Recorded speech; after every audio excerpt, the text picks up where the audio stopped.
YouTube, what is good, brother gang? What is good? And we are back with another video. Welcome to another edition of the JRPG Roundup Show here on the channel, bringing all the latest and greatest in all JRPG news. Without further ado, let's hop straight into the first topic. So we got some Final Fantasy XVI news incoming for you guys. So Final Fantasy XVI is about 95% complete, director Hiroshi Takai told Famitsu in a newly published interview. Currently we are playing through the game day after day, ironing out any rough patches and brushing up some performance and rendering issues, Takai said. After that comes bug fixes. Final Fantasy XVI is currently announced for a summer 2023 release. When asked when a specific release date would be announced, producer Naoki Yoshida said Square Enix will share that information very soon. We are planning to put out even more information before the end of the year, so I think we'll be able to tell you a release date at that time, Yoshida said. It won't be any later than summer, so don't worry. Yoshida was more specific when speaking to 4Gamer.net, stating that a new trailer would be released by the end of 2022 and that they should also be able to share a release date at that time.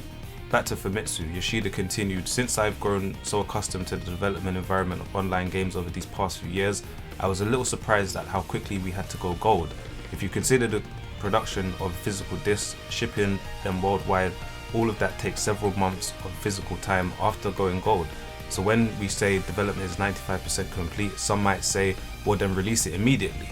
But that's the reality of the situation. Yoshida also told Dengeki that a demo is planned. So this is more encouraging news. I'm really hopeful that we do actually get a release date sooner rather than later. I did state in a previous video about Final Fantasy XVI when the Ambition trailer did drop, I was very hopeful that we would at least get a release date by December maybe of this year, but I'm hoping that we'll get a release date very soon. Of course, we know that the game is 95% complete. I'm very hopeful that we do get a release date sometime in early 2023. My guess is most probably we'll get that release date maybe in around April. That is kind of my realistic target. I do think we'll get that release date maybe within April, and I do think we'll probably get that release date in summer as well. I'm hopeful that we do get this demo as well, probably of course closer to the time of release. I'm assuming that this game will drop around in June. I'm not too sure, but that is my estimate and that is my guess. We'll probably get some release date news maybe in April or March, sometime early 2023. So I'm really hopeful that this game does actually get a release date and the talking can actually stop and we can finally look forward to Final Fantasy XVI. So that is Final Fantasy XVI, which is about 95% complete. Director Hiroshi Takai has confirmed. So let's move on to the next piece of news. So we've got some huge news coming from Neon Falcom. So Neon Falcom plans to release Ys 10 and 2 other games for Nintendo Switch next year. So big shout out to RPG Site for the article. Earlier this year we reported that Neon Falcom had confirmed that Ys 10 was in development and that the company was planning to release more titles for Nintendo Switch following their release of The Legend of Nayuta Boundless Trails at Astra. Now with the company's most recent earnings release, we've got a slew of new information about their plans for the platform.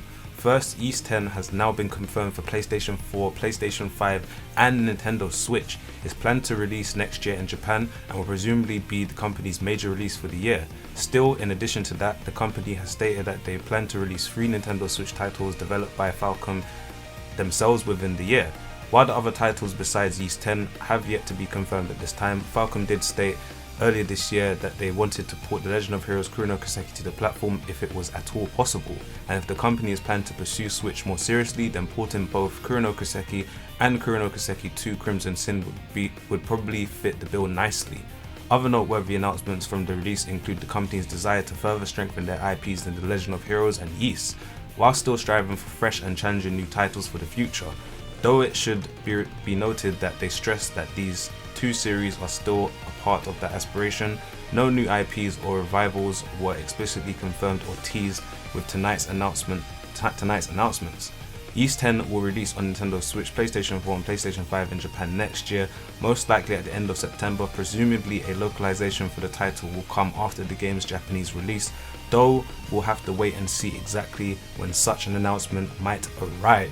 So this is a big announcement for Neon Falcom, man, a big announcement. I am super hyped and I really hope that we get some more Ys 10 news very soon. I'm a big Ys fan, by the way, big Ys fan. I recently played Ys 9 as well. After some time, I did take a little while to get around to that game. Ys 9 is actually creeping up there to being one of my favorite Ys games in the series. Probably not better than Ys 8, but I am a big Ys fan nonetheless. I do love Ys 8 very much. If you guys are not familiar with the Ys series, Ys is like a high-paced, high-action action RPG, which follows the tale of Edo Christian. And you definitely will enjoy these games if you do play them. They're very, very easy to get into. The stories are always good, the characters are always interesting, and the world, of course, are always interesting. You can jump into any East game you would like.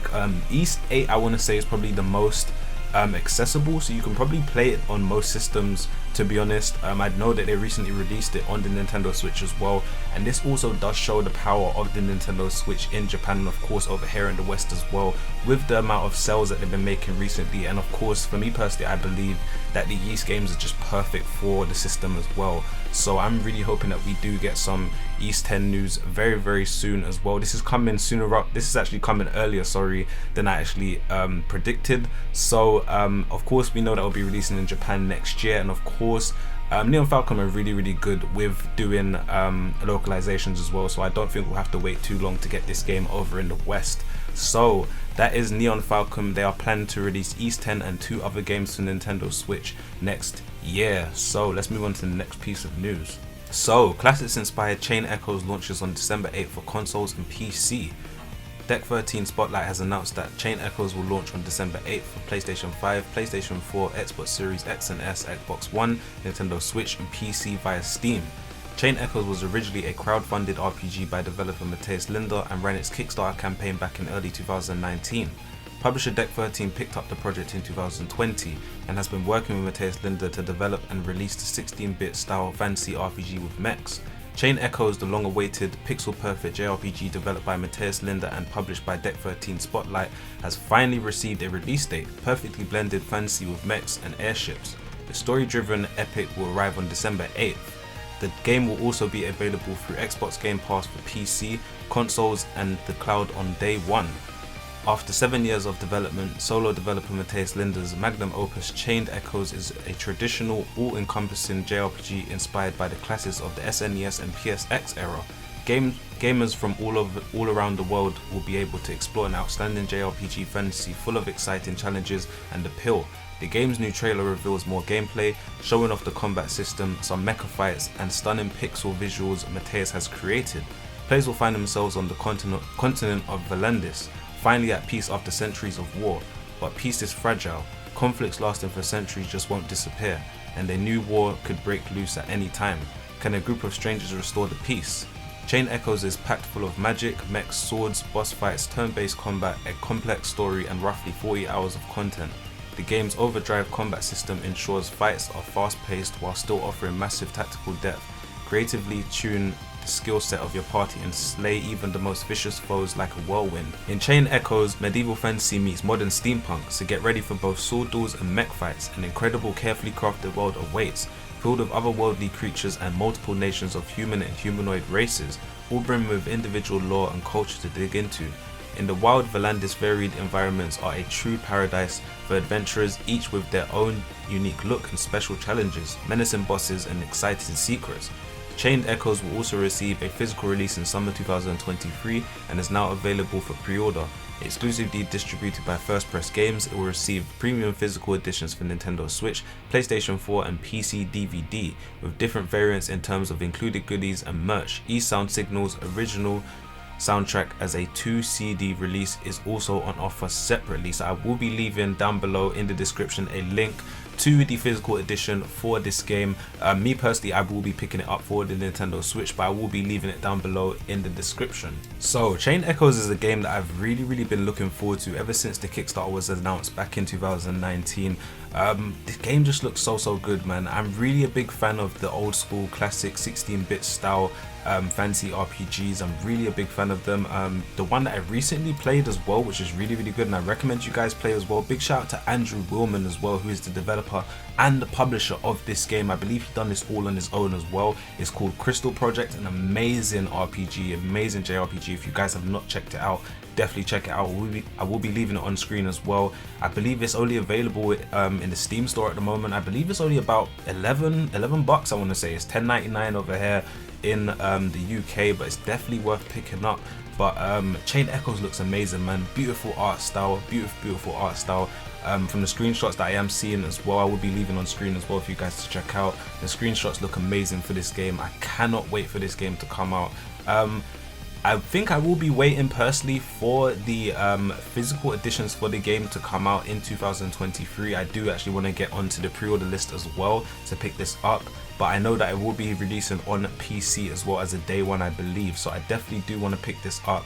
So that is Chained Echoes, which is launching on December 8th for consoles and PC, so I cannot wait for that game to come out. So let's move on to the final piece of news. So finally we have some sales numbers incoming for you guys. So Nintendo have released its Q2 financial year 2023 results. Xenoblade Chronicles 3 has shipped 1.72 million units, while Pokemon Legends Arceus has shipped 13.91 million units. So Nintendo has released its quarterly financials for Q2 of the 2023 fiscal year, which runs through from April 2022 through September 2022. And we have gotten some sales number updates on some big Nintendo RPGs. Most notably, Xenoblade Chronicles 3 has shipped 1.72 million units as of September 30th, 2022. To put that in some context, Xenoblade Chronicles 2 sold 1.31 million units within its first few months of sales, while Xenoblade Chronicles Definitive Edition sold 1.32 million units in its first quarter of sale. For even more context, the 2022 CESA White Book has Xenoblade Chronicles 2 at 2.44 million units and Xenoblade Chronicles Definitive Edition at 1.68 million units as of December 31st, 2021. Two other RPG related updates are now available with Nintendo's latest results. Pokemon Legends Arceus has sold 1.28 million units since April 2022, putting it at 13.91 million units lifetime. The Legend of Zelda Breath of the Wild has sold another cool 1.22 million units this fiscal year. It's now at 27.79 million units lifetime. It's the fourth best-selling Switch title after Mario Kart 8 Deluxe, Animal Crossing New Horizons, and Super Smash Bros. Ultimate. So this just goes to show the power of JRPGs on the Nintendo Switch, man. It just goes to show the power of them. Big shout out to Monolith Soft, man, for creating such a beautiful game like Xenoblade Chronicles 3, which in my opinion should be in the running for Game of the Year as well, with the Game Awards around the corner coming on December 8th. So this is big news, man. Xenoblade Chronicles 3 shipping 1.72 million units. This is huge, competing with games, especially games that are first party games like your Mario Karts, like your Animal Crossings, games that you associate more with Nintendo. But big shout out to Monolith Soft, man, for breaking that boundary and just doing the thing, man, doing their thing. 1.72 million units already is amazing, and this game only released in the summertime as well. This game is selling like hotcakes. It's an amazing game too, which I do think everyone should check out. Even the other games too, Xenoblade Chronicles Definitive Edition and Xenoblade Chronicles 2, you guys should definitely check out too. But for this year, for me personally, I want to put Xenoblade Chronicles 3 up there for my game of the year. Probably one of the best games I played this year personally. But I'm really happy with that. So that is Xenoblade Chronicles 3 that has shipped 1.72 million units, and big shout as well to Pokemon Legends Arceus, which has shipped now 13.91 million units. So that's going to do it for this week's edition of the JRPG Roundup Show here on the channel, guys. I really appreciate you guys for watching. Please like, sub, share if you're new, click that notification bell so you get notified for my videos first, and I hope that I can be you guys' #1 source for all JRPG news.